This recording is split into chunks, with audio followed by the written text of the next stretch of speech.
Hey, everybody. This is Chris. And Kathy. We wanted to take a minute to thank you all for tuning in. We appreciate every listener and are grateful for this platform. Please help us share our vision by subscribing to our show through your favorite streaming app.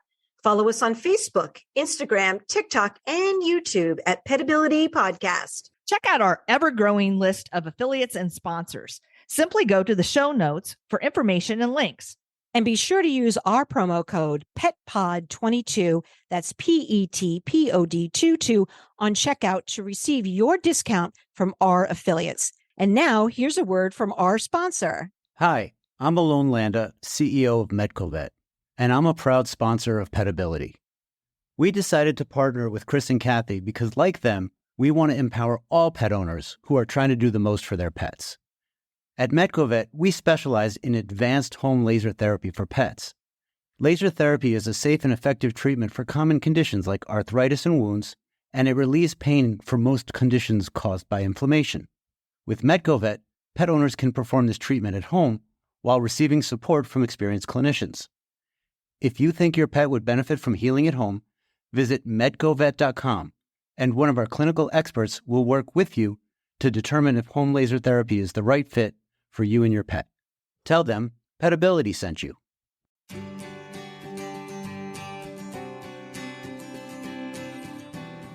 Guinea pigs are very expressive with their eyes and their bodies, and it's how we read them here. Welcome to Petability. I'm your host, Kathy Simon, certified veterinary technician, certified canine rehabilitation practitioner, and certified hospice and palliative care technician for pets. And I'm your host, Chris Cranston, licensed physical therapist and small animal physical rehabilitationist. Our podcast provides interviews and information to help your pets live their best lives. My colleague, my co-host, my friend, how are you? Good morning, Chris. I'm okay. Just waking up because we were doing an early interview today. So early for us, being 10 a.m. Early for us. Yeah, early for us. Exactly. Exactly. We live quite the life. I'm excited because I couldn't wait until we talked. There's a new neighbor that moved in across the street, a few houses down. And I said, are you all moved in now? And she's like, yeah. I asked her dog's name, which is Yuletide. And the neighbor dog across the street started barking. I said, we're good. We love Millie. And I said, at least I do. How do you feel about that, Amelia? And she goes, oh, yeah. She goes, I love Millie, love dogs. I am the online social media person for Chewy. Ooh. And then I said, well, I have a podcast called Petability. And she said, I have a podcast called Wheek, which is Women I Need to Know. Want to come on the show? And I'm like, sure. Want to come on Petability? So you never know who you're going to meet when you're walking down the street with your dog. You just never know, do you? Yeah. Right. Well, that's amazing, Chris. Yeah. Good networking. I've always said you're the ultimate networker. I've always said that. I think I just know how to talk. That's the key. So what have we got going on over there today, Chris? I moved to this area 3 years ago, almost exactly. And when I'm traveling on a fairly main road, I've seen this sign for Guinea Pig Sanctuary. And I'm like, that's interesting. Mm-hmm. Didn't know guinea pigs needed a sanctuary. Didn't know this even existed. I must find out more. Well, it's taken me 3 years. And so last week, late on a Friday, I just walked in and I was struck by a number of things. One, it was quiet. It was clean.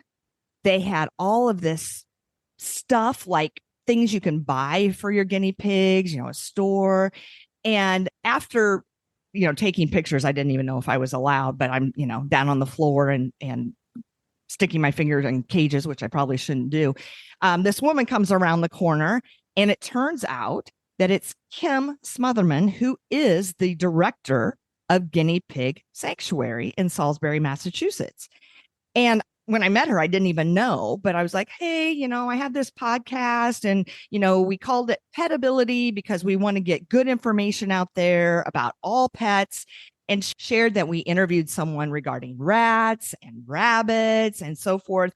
And after spending over an hour there and learning so much, Kim graciously said that she would come on the show. And so here we are today.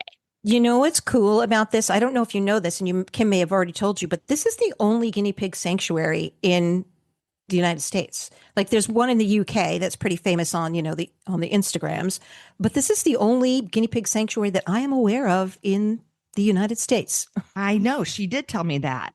And I was Yeah. again struck by Yeah. that. Yeah. Anyway, I think this is I going to think, be a fantastic show. And right. I don't want to belabor the point, anymore, but my goodness, her openness toward me. And then I met other volunteers, as they came in to do their role, and the obvious love and care of these piggies. They were so calm and well adjusted. And I know, Kathy, you've had experience with guinea pigs. Yes. Yes. When I think about, what we were just talking about the guinea pig sanctuary and you didn't even know that guinea pigs needed a sanctuary. And I think that there may be some misconception that having a guinea pig is a simple, easy pet, but I don't think that's true. I mean, they need a lot of environmental enrichment. They need a certain amount of square footage for exercise. You need to understand the needs of them physically. They need, vitamin C. They need a certain amount of hay. They need a certain amount of diet. I mean, and they need a lot. They require a lot, just like any other pet. You can't just stick it in the cage and then, and that's it. It actually, is a sentient being, just like any of the other animals that we have as pets. So I think maybe there's a misconception that these are easy pets, maybe.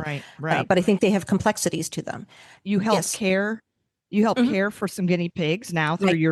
your work Right. environment. And didn't you have guinea pigs once upon a I time? did. I had guinea pigs. I've had guinea pigs since I was a teenager. I don't have any now. We just have Mm-hmm. Mac, but Mm-hmm. that's a lot right there.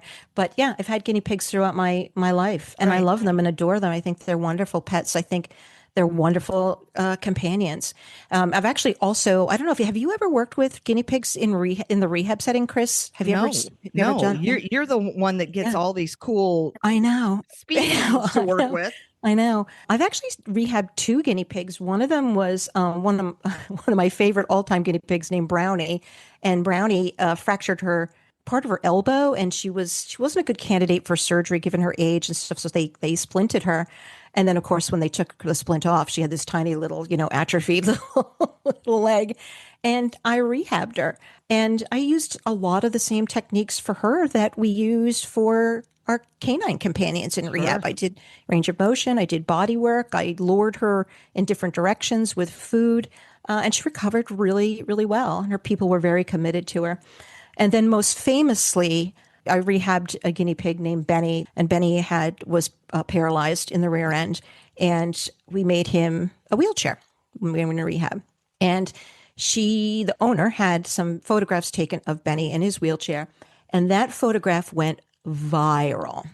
And I was contacted by people and veterinarians from all over the world wanting to know, can we make you one? How did you do it? Give us instructions on how to do it. And for a long time, I was dubbed the guinea pig wheelchair girl. So That's not a bad claim to fame. it's a badge I hold proudly. Yes. It's a badge I hold Yes. proudly. So yeah, they can benefit from rehab just like our other animal companions. Well, let's get into all that nitty gritty that you alluded to, Yeah, regarding their care and things like yeah. that with the director of the Guinea Pig Sanctuary in Salisbury, Massachusetts, Kim Smothermon. Welcome to the show. Welcome, Kim. Thank you. I'm happy to be here. So, Kim, let's get to it. Tell us the Reader's Digest version, because I know it was a long journey, but how this sanctuary began. So my oldest grandson started this mess. When he was 12, he went to a pet store with his mother. They bought a guinea pig. Someone was returning a guinea pig or surrendering a guinea pig, so he got both of them. And then when he came back home, he did one of those walk-bys of got a guinea pig, started a sanctuary, started a website, and I didn't catch all of it. And I'm like, okay, whatever. And a week or so later, we got business cards in the mail. And I'm like, Alex, why are there business cards? He's like, I told you he started a sanctuary. And I'm like, ugh. But with Alex is a burn patient. So he isn't able to do a lot of things that other kids do.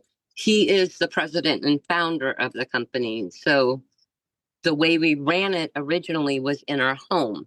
We set up the sunroom. We did classes to teach people about guinea pigs. And we fought with the town for a little bit about licensing. And this was in 2017. And then in 2019, the original sanctuary and our house burned down. We lost 43 guinea pigs. My 7-year-old grandson died in the fire, and I was airlifted out. Oh, gosh. Yeah, it was a lot. When I got out of ICU, we were in a hotel for on and off for a year through the insurance. People started leaving boxes of guinea pigs outside of our door with messages like, sorry for your loss, please take care of us. And it was a lot because we didn't really get a chance to grieve. And I had a brain injury and my jaw was shattered and it was just a nightmare. But Alex was like, maybe this is our way to focus on this and not focus on everything that basically just crushed our family. In 2020, the volunteers, which we call our village, raised enough money to get us into the location we're at now in Salisbury, Massachusetts. We spent 3 years fighting the MDAR, which is the Massachusetts Department of Agriculture, to get this location open. The problem was there's no laws for guinea pigs in Mass, so they were hiding behind dog and cat laws. Things like you need to get guinea pigs vaccinated. No, you don't. You can kill them doing that. So we fought and we fought and we fought. We finally got the licensing, but we are the very first and only guinea pig rescue of any type licensed in the state of Massachusetts. And we'll probably be the only one because nobody wants to fight the fight again. Kim, what do you think is appealing about the guinea pig? What attracts people to wanting guinea pigs as pets? There's a couple of things. One is myth that they're easy pets. And 2 is because they're cute and furry. The problem is cute and furry doesn't mean easy. And a lot of the pet stores don't give the correct information. And once people actually find out how much work they are, that's where we end up with the ones being dumped here. The last hoarding case we took in was 93, and those 93 had 50 babies. And it costs the village close to like 30 grand to raise money. We don't get funding for this. Guinea pigs are sold as livestock now in the United States. So it makes it that much harder. And you are a 501c3 nonprofit. Yep. So and none of us are paid. I'm an unpaid director. I do 7 days a week. We do anywhere from 10 to 14 hours a day. It's a lot. I think these small, furry, cute, animals are appealing because they don't take a lot of space either. How would you say that guinea pigs, if somebody is considering and they're doing their research, how do guinea pigs compare to other rodents that are pets like rabbits and rats? The first part of that, they don't take a lot of space, is another myth. 1 to 2 guinea pigs need at least 2 feet by 4 feet of space. Dogs and cats, because they are actually more trainable and more responsive to commands and things like that, and they can be potty trained. Guinea pigs aren't always like that. Guinea pigs have sass, they have attitude, they do what they want. It's hard because some guinea pigs are just like puppies. Some are like cats where they give you that go away human, I'm not talking to you attitude. And other guinea pigs are just like deep, and they're just like, I'm a guinea pig, and they do what they want. As in all creatures, they definitely have their own personalities and traits. Yeah.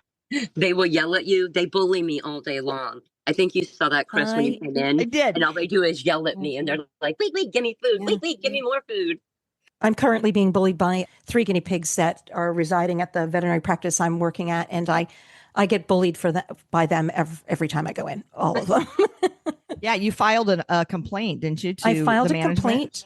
I filed a complaint with the management for workplace bullying.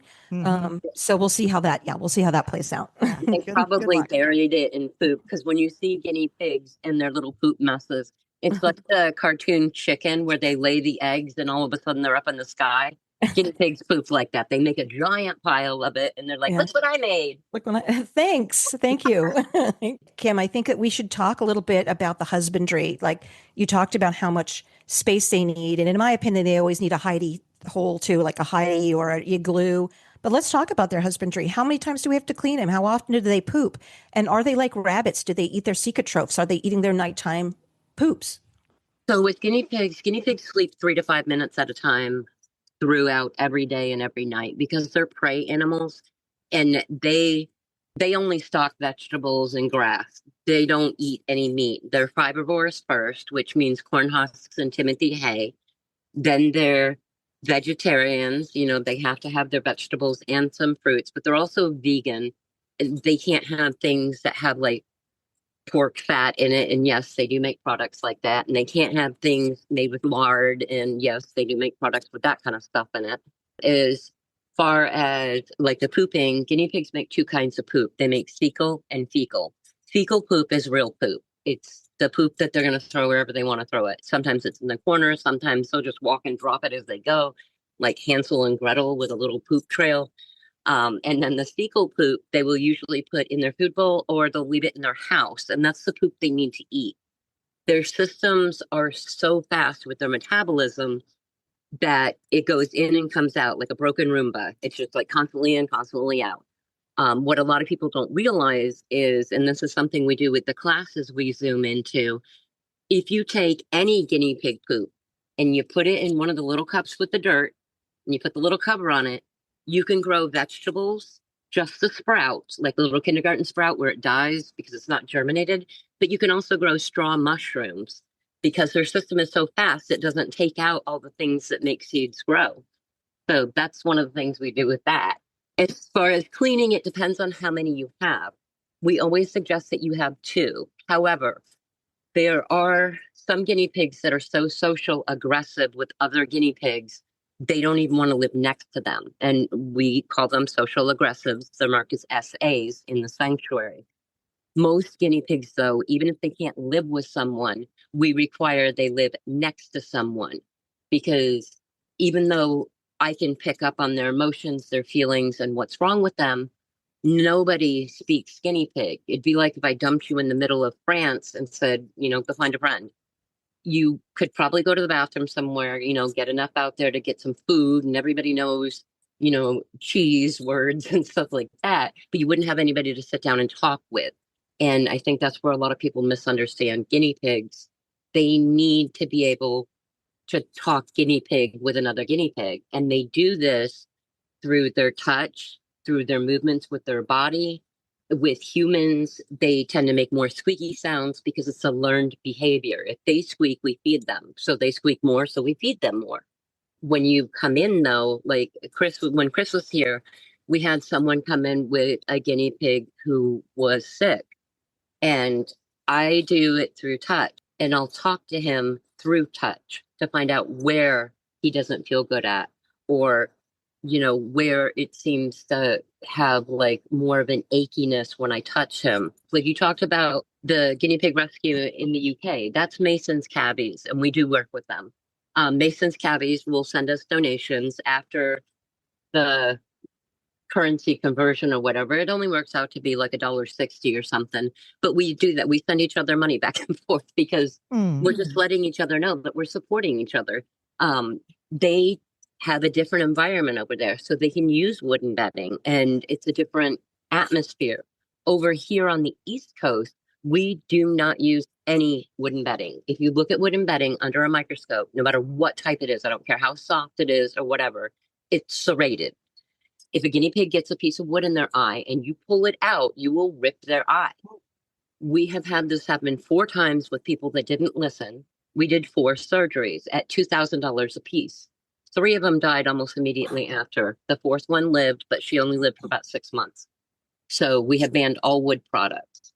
I always worry about what's living in those wood products too. I mean, can wood products harbor like aspergillosis? I always worry about what else is in those wood shavings. There's a lot of stuff in there, especially if you do like kiln dried.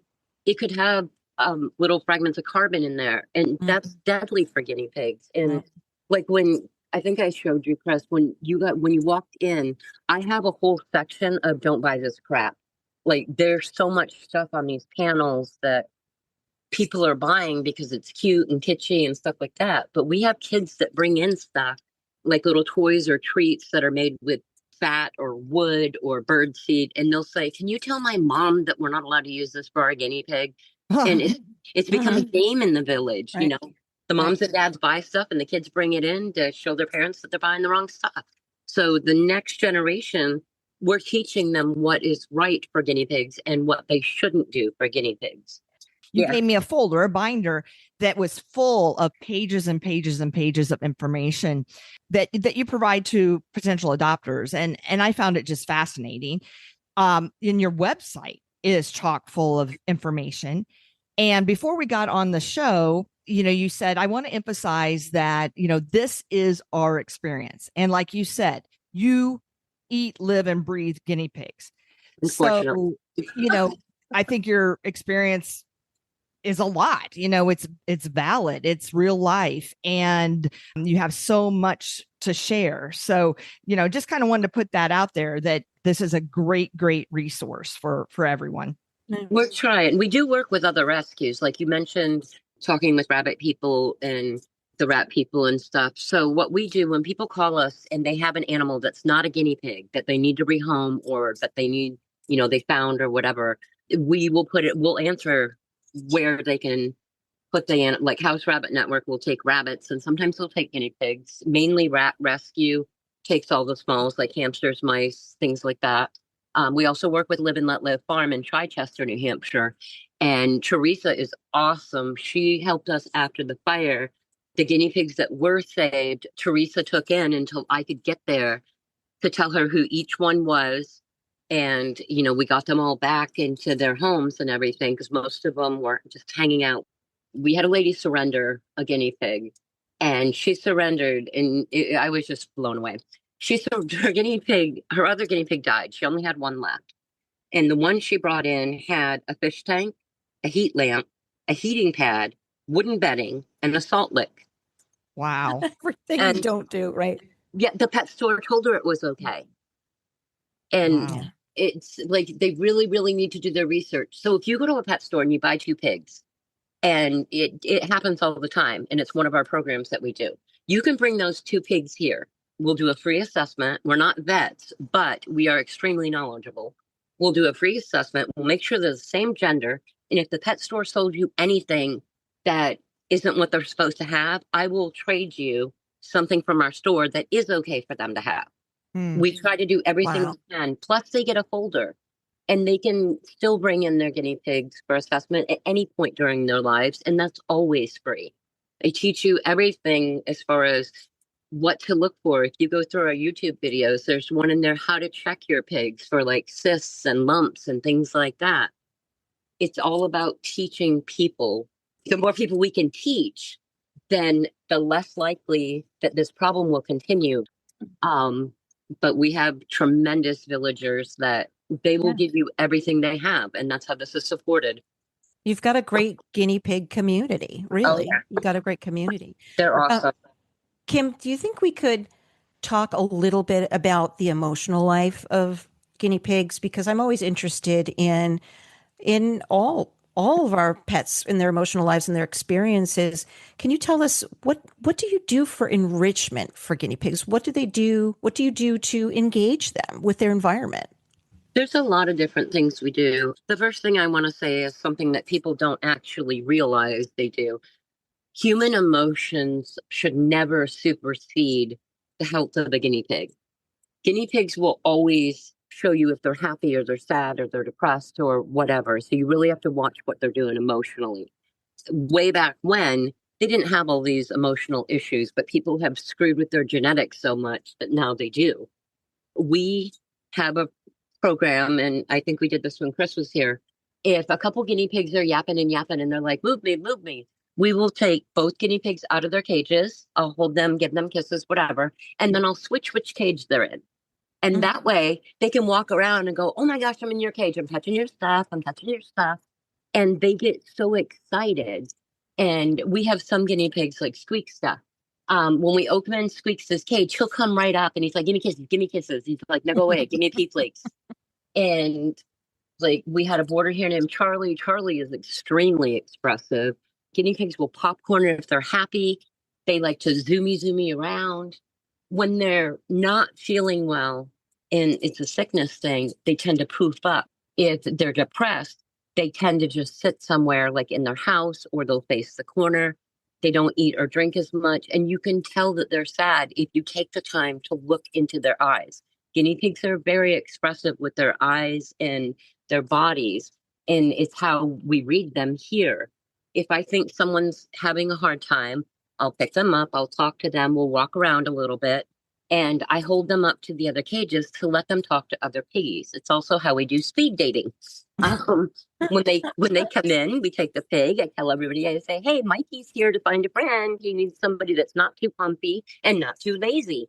And guinea pigs know my tone. They don't know what I'm saying, but they know what the words mean based on the tone. So anybody who wants to meet a friend will come forward, and anybody who doesn't will go away, and they'll go in their house. But when guinea pigs are having that depression issue and stuff, I walk around with them, I let them talk. And as soon as they find a spot where it seems like, hey, he might be interested in talking to this one, I'll put him in the cage next door, take out the boy that was in that cage, and I'll put him in the cage that the other boy was in.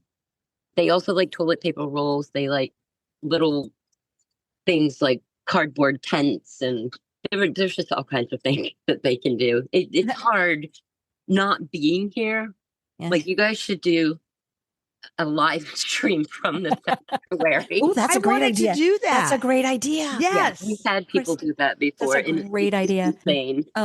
I think the other thing that the audience may not know is you can train your guinea pig to do some tricks. Now, some of them might be a little complex, but some of them are very simple. And there's a woman she's on the internet. I think her guinea pig's name is Ace, and she's trained Ace to like take a little tiny ball and put it in the basket, the little net, and it's all based on, reward and being positive and training him positively. And I think it's fascinating that she took the time to train this guinea pig to do, a few tricks, and the guinea pig genuinely looks really pleased with himself, and then he gets a snack for it. So I think that you can do some training with them if you so desire.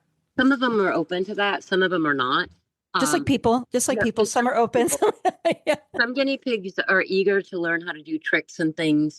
There's a lady on Facebook under the username Piggy Jitsu, and she has Cash and Peebles. And oh my gosh, they are hysterical. And we ended up sending them Guinea Pig Sanctuary sends out random certificates to thank people for their love and support. And she took a picture of the pigs with it, and you know how they do the little captions, and he's like, can I eat this? And it's like, some of them are just so creative with the things they do and say and things like that. And then there's other guinea pigs that are like Grumpy Cat. They're like, don't touch me, don't talk to me, lay the food down and walk away. And that's just how guinea pigs are. But yeah, there are some that you can train to do tricks. There's some you can even potty train. However, we had this lady, and she's like, oh, my guinea pig will be potty trained. And I'm like, good luck with that. Yeah, So you let us know how that worked out for you. Yeah. Well, the guinea pig pooped in a corner, so she put a little tray there. Well, then he pooped in the other corner, so she put a tray there. And then the next corner and the next corner. At the end of it, she had trays in all four corners, and he ended up pooping everything all over the middle of the place. And I was like, there you go. He's like, why does she keep putting these trays in here? Yeah, all she did was make a more condensed pile of poop. And like when you see our herd, which Chris got to see the girls in the herd, we have a special needs herd here. There's 24 in it. And they're all girls that either have a health issue like microcephaly or diminished lung capacity, or they were found in a really bad situation. Like Oleander was found in a fish tank in the trash on a sidewalk in Taunton. And the trash guy brought her to us.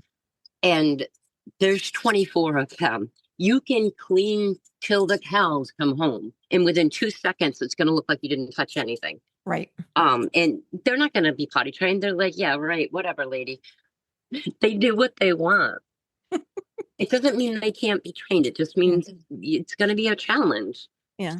Nothing has ever been truer. They do what they want. No statement has ever been more true. Yeah. And as far as like human connections, and this is another thing we go through with people, guinea pigs remember people based on smell. However, if you surrender a guinea pig here, usually within about 30 minutes, they literally forget who you are. Anything I do for the guinea pig that you did, I'll get the same reaction that you did. And I know that makes a lot of people upset, but that's just the reality of it. If you're boarding, when you come back to pick them up and you hold them, they'll remember your smell and then everything goes back to normal. But they're not sad that you left them here. They don't remember. It's a very short-term memory thing, even for the older ones. I want to pivot to happy things. The happy things were under 2,000 in foster and hospice care. We're down to 1,201 in hospice and foster. And this morning we are under 300 at the sanctuary. We're down to 292. Wow. That's happy, right? Well, let's talk about, you said in the sanctuary and then not. So you have a foster and hospice program. And I know that when I was there and that gentleman brought in the piggy that ended up passing, that animal was going home with one of your best hospice people that night, and then was going to go to the vet immediately. Unfortunately, it was late on a Friday, right? But was going to go to the vet on Monday, first thing. So let's talk about those programs, and then the kind of vets that are best suited for guinea pigs. So for the vetting process, and we're extremely okay, I will say I'm extremely picky. We have had a myriad of vets throughout this career of volunteer guinea pig stuff. Right now we're down to 2, and we're looking for more vets that are qualified, but they have to be not only an exotic vet, but they need to be a guinea pig exotic vet. The things we can do here is when they walk in with somebody who's sick, we can at least get their pain under control, and we can get them more comfortable based on what we know. When a guinea pig is passing, though, we don't put the guinea pig down. So the guinea pig is held continually until they cross over. And sometimes that means we sleep with them on our chest. Sometimes it means we sit up all night rocking them. It's just constant. We don't set them down. We pass them from volunteer to volunteer, holding him until he went.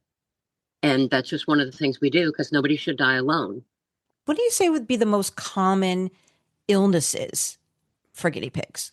The most common one we see, well, actually, there's 3 of them. The first most common is respiratory.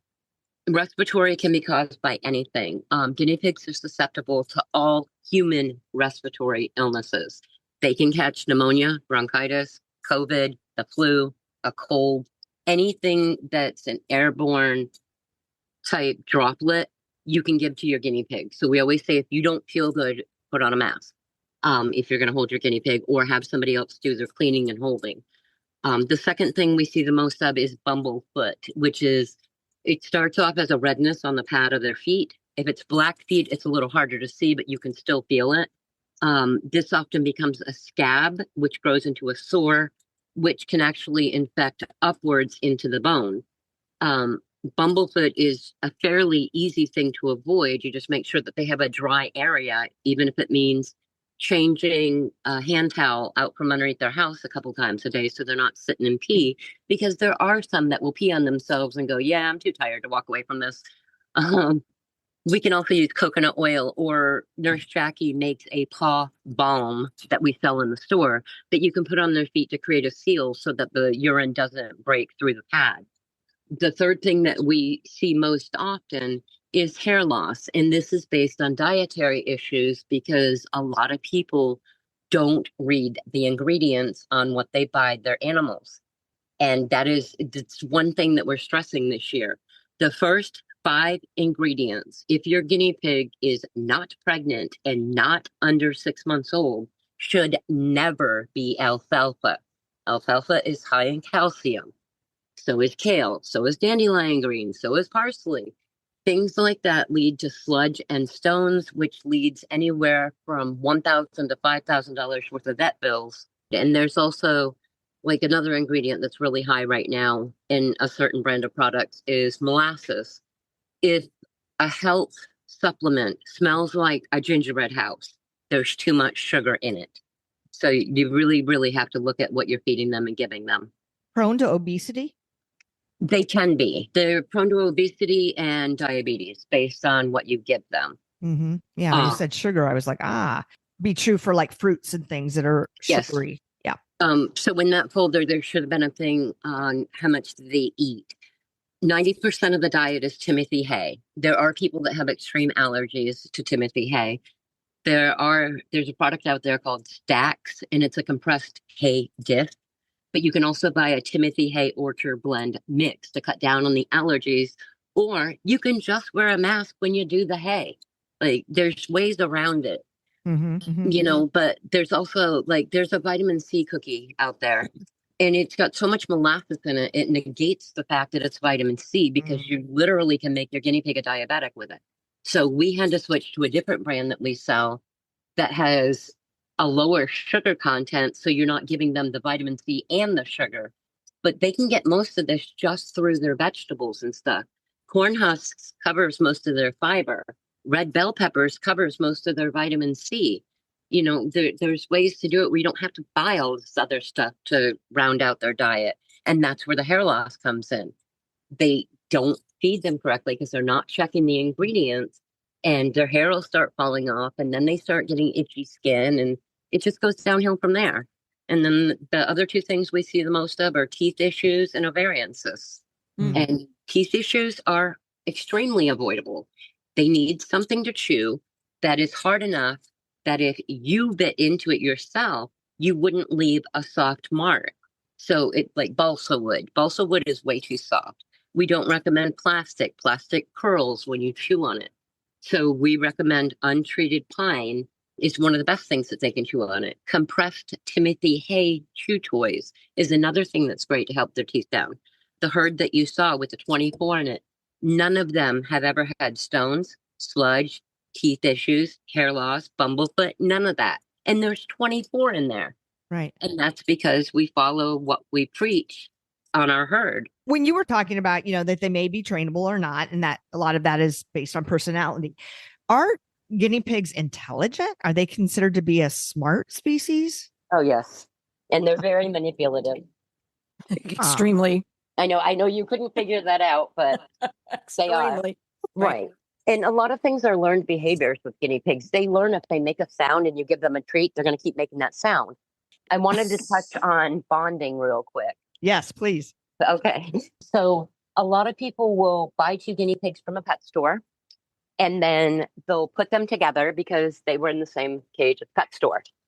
Buying 2 guinea pigs together does not mean they're bonded. It just means they were shoved in the same cage and probably came from the same breeder pit. Here we teach bonding, we teach speed dating.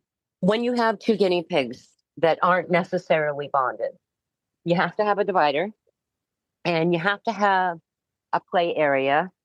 So with 2 guinea pigs, so if you came in here and got a guinea pig and you say, oh, I like Mikey, and Mikey needs a friend, and you say, oh, I want to get George, I'll tell you whether George is going to be a fit or not. And I'm going to say, no, George is nuts. You can't do George. Let's do Ralph.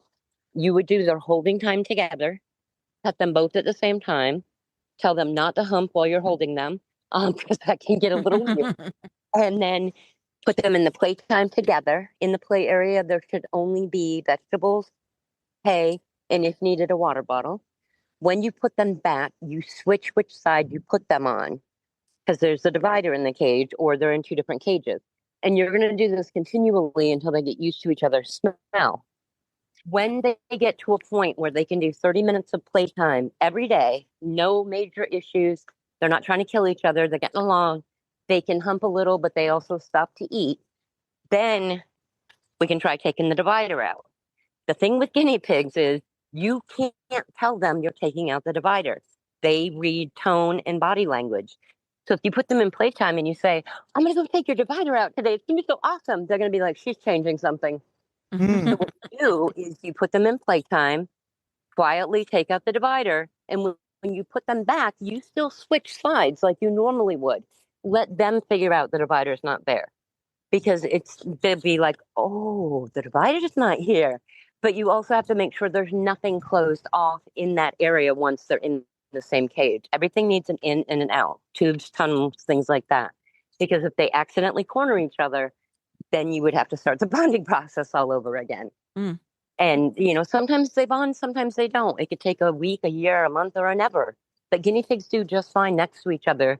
You would still switch their cages, though, because you want them to have the enrichment of being able to touch each other's stuff. That's just the way it should be. It sounds like scent swapping. Is that what you're Yep. doing? Yep. Excellent. Yeah, that's what we do when we integrate cats and scent Exactly. swapping.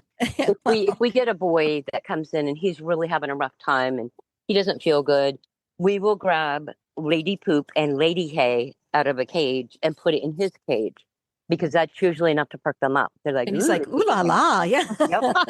And we do that a lot. You can always tell when we've given somebody lady hay, because the whole row will start screaming, "We got lady hay!"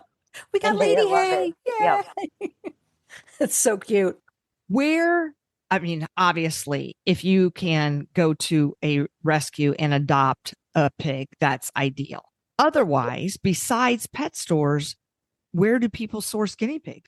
You can get Just them thought on I should- Craigslist. You can get them on FreeCycle. You can get them on Facebook. And now, thanks to the stupid laws that say they're now livestock, you can actually get them at agriculture auctions and livestock auctions. So there aren't breeders.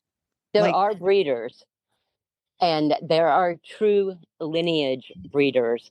I think what people misunderstand, though, is, okay, when guinea pigs, the ones in Peru, Brazil, those guinea pigs, those are raised to eat, just like in America where they eat cows and pigs and stuff. The ones that are raised for food in other countries get 14 to 18 pounds. They're huge because that's what they're raised for. So all these breeds that you see, they are breeds, but they're genetically modified breeds. Mhm. It's layers of inbreeding. So they're Kim- prolific breeders, and you separate them by sex always, right? Always. Because you It- told me they can't be spayed like that. They don't They survive can it. be, but it costs a fortune. It's a lot of money, and there's no reason to do it because guinea pigs are not like cats or dogs. When you spay or neuter them, they do not change who they are. They are still going to hump like crazy. They're still going to drive girls nuts or boys nuts or however. It doesn't change their disposition. How long do guinea pigs typically live? For special breeds like skinnies Uh-oh. and satins, we usually see 1 to 3 years. For your basic breeds, 3 to 5 in females, 5 to 8 in males. However, there are exceptions to that. It depends on where you got them and the conditions. Some pet stores will sell them under 10 days old. Those tend to have a shorter lifespan. Other pet stores will sell them over 2 weeks old, and they will have a longer lifespan. It's just based on the care they got under the 3-month mark and how their mothers were cared for. So they nurse for a Yep. period of time. When is the ideal weaning time? So everything's based on weight. Mother can have 1 to 9 babies. And no matter how many babies she has, she only has 2 teats that make milk. So that's why we hand feed them. The biggest thing I think people misunderstand is it's not based on age as to when they can get pregnant. A boy can get a girl pregnant at 200 grams, which is right around a 2-week mark. Oh A my girl- gosh. Yep. A girl can get pregnant at 400 grams, which is about a 3 to 4 week mark. So Wow. what happens is people don't separate the genders, and the sons end up knocking the moms back up. Oh my God. Yep. Are they hard to sex, Kim? No, I can sex them right after they've been born. Guinea Pig Sanctuary, very much on the East Coast. Like you can't get any more east than No. Salisbury, Massachusetts, which is on the Atlantic. What happens to all the other guinea pigs in the rest of the country? Are there places that they go? Do you receive, like, do people bring them to you from California and the West Coast? How does that go, Kim? From Texas all the way up north, all the way over to the East Coast, we are the only 100% no-kill shelter for guinea pigs. And that means we don't hide behind the law that says if you kill less than 10% of your adoptable population, you can say you're no-kill. We are truly a no-kill unless it's 100% a health or quality of life issue. On the West Coast, which Texas all the way up north, all the way across to the west, is the Los Angeles Guinea Pig Rescue, and that's run by Saskia. There are other rescues over there, but Saskia has the biggest rescue on the West Coast, and we're the biggest one on the East Coast. And between the both of us, we try to make sure that all the ones in the United States are taken care of however best we can do it. As far as I know, we're the only 2 that are not kill shelters. Other people are placed under number warnings. Like in New York, they have a numbers cap. where they have to stop at a certain number, and anything over that number is part of the, adoptable 10% or whatever. So a lot of rescues will call me or they'll call Saskia and they'll say, hey, we hit our numbers. We have to euthanize this many animals. Can you take any? I will take all the guinea pigs. I don't even care how many, I'll figure it out. If it's rabbits, I will direct them to House Rabbit Network, like I said, and rats and things like that. I direct them in rat rescue. Farm animals go to Live and Let Live Farm. We try to make sure that every animal has an outlet and a place to go so they're not killed just because of a number. You have on your website your wish list in terms of items, but any nonprofit can certainly benefit from monetary donations. Do guinea pigs need routine vet care? Yeah, once a year they should go to a vet just for a basic wellness check. Okay. Yeah, that makes sense.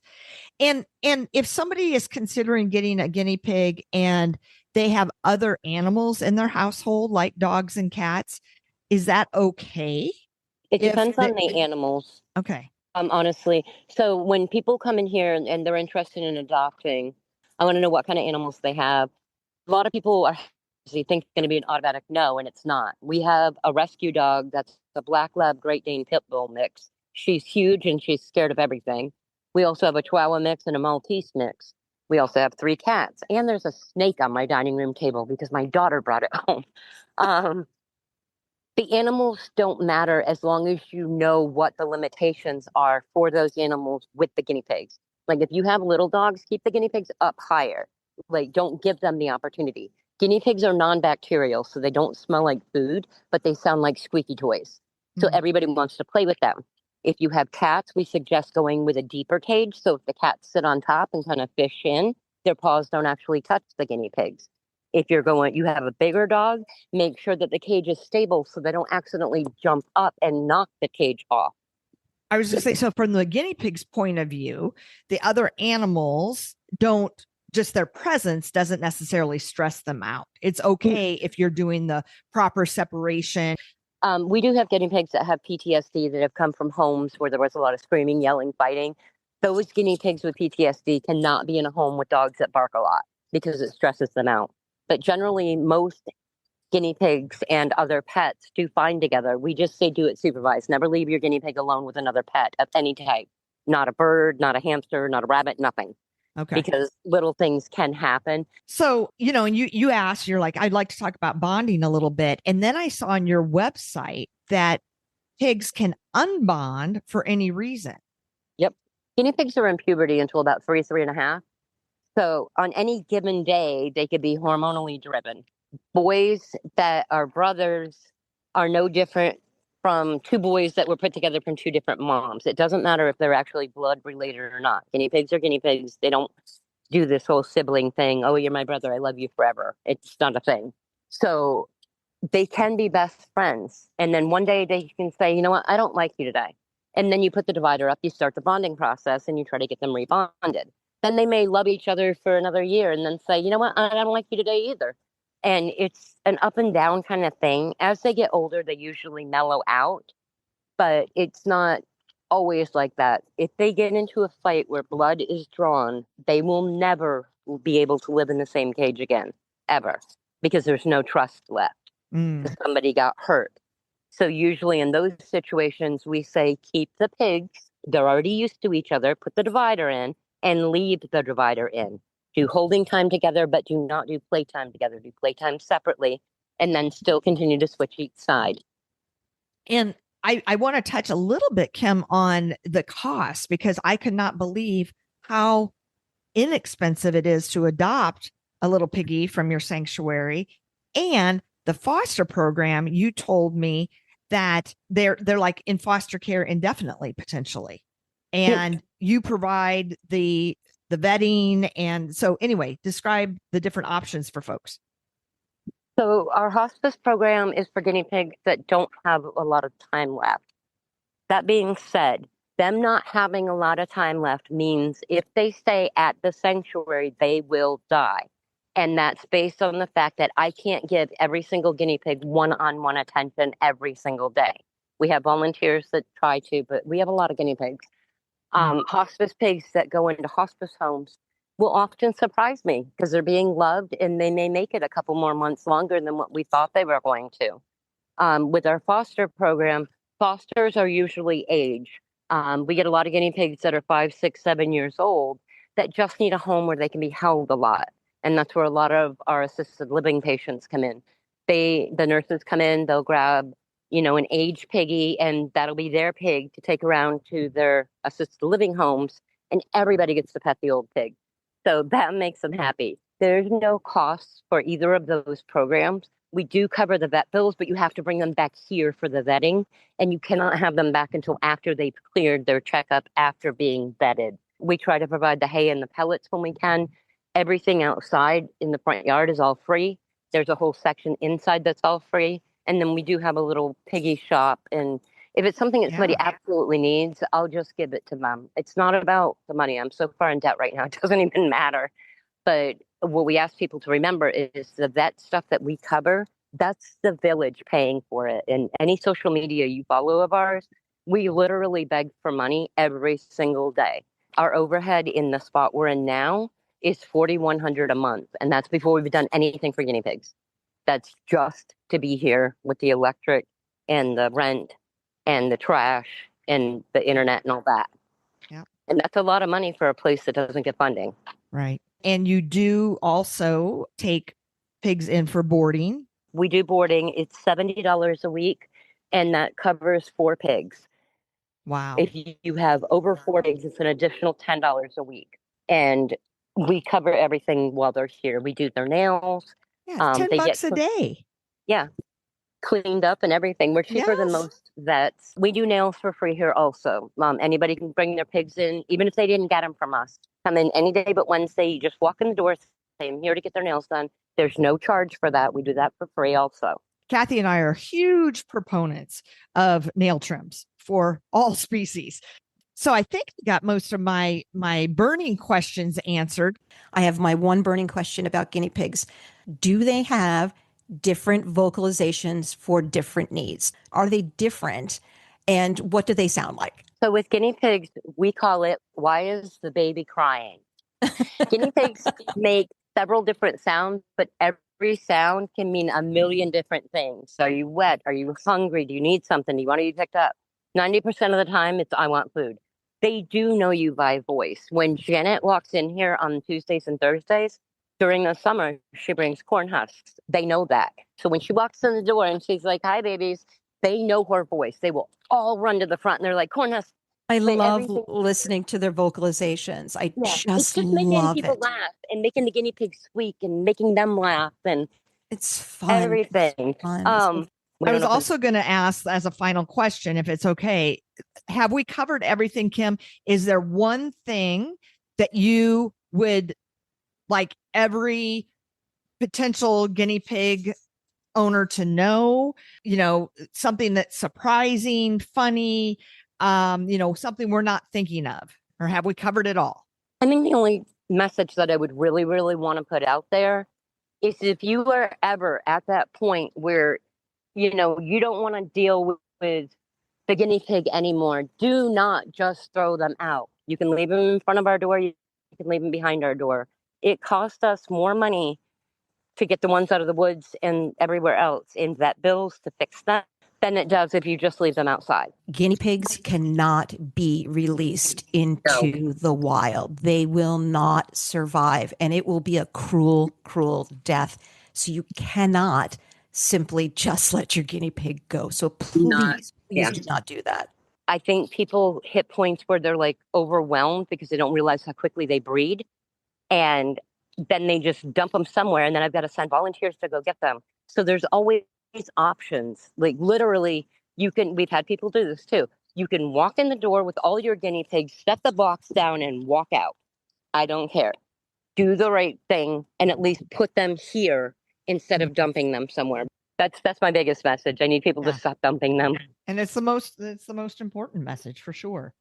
You have Facebook. We have a group called Guinea Pigs of New England. We have vets and vet techs in that group. But no matter what your question is, you can post it in there. Even if it's something silly, like, well, not really silly, but somebody posted that They were concerned they had a girl instead of a boy because he had teats. And one of the volunteers said, "You have a son, go lift his shirt." So there's a lot of ways to get information, and we are always willing to help with that information. Kim, can you let our audience know where can they find you if they want to adopt a guinea pig, if they want to do a donation, or if they want to volunteer? How do they find you? Guinea Pig Sanctuary.org. Yeah. guineapigsanctuary.org. Can you also tell us, you said your Facebook is Guinea Pigs of New England, and what is your IG account handle? Guinea Pig Sanctuary. Page of our website, I think it lists everything on the front page there. Volunteering and donations, they'll have a link on the very front page there. And we are open every day except for Wednesday, even on holidays. I saw you have birthday parties, and I already talked to a friend that I had dinner with last night, and I said, guess what I'm going to do next year for my birthday? And I said, I'm sure it's designed for kids, but I want to have... Not always. I want to have a guinea pig birthday party. So next door is Trabuco's Event Hall, is our sister company. It is a for-profit event hall that's meant to help the Guinea Pig Sanctuary. A portion of every party goes to help us.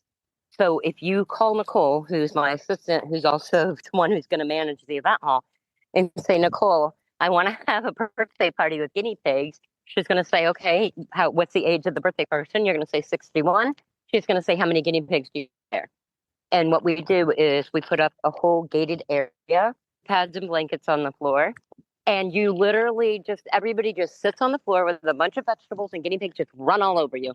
And you're allowed to pet them, feed them, brush them. If you want to learn how to clean them during your birthday party, Nicole can set that up, because they do grooming parties where we bring over long-haired ones and you guys learn to groom them. They week and do their little rain dance and wait for vegetables to rain down from the sky on them. And you saw that. They're all crazy. Hey, Kim, thanks again for all your time. I really, really appreciate it. You are a plethora of knowledge, and, the village is wonderful, and the resources you provide is so charitable. So we appreciate you. Thank you for being on Petability Podcast. Appreciate you advocating for these little furry potatoes, because they really need someone in their corner. So thank you for that.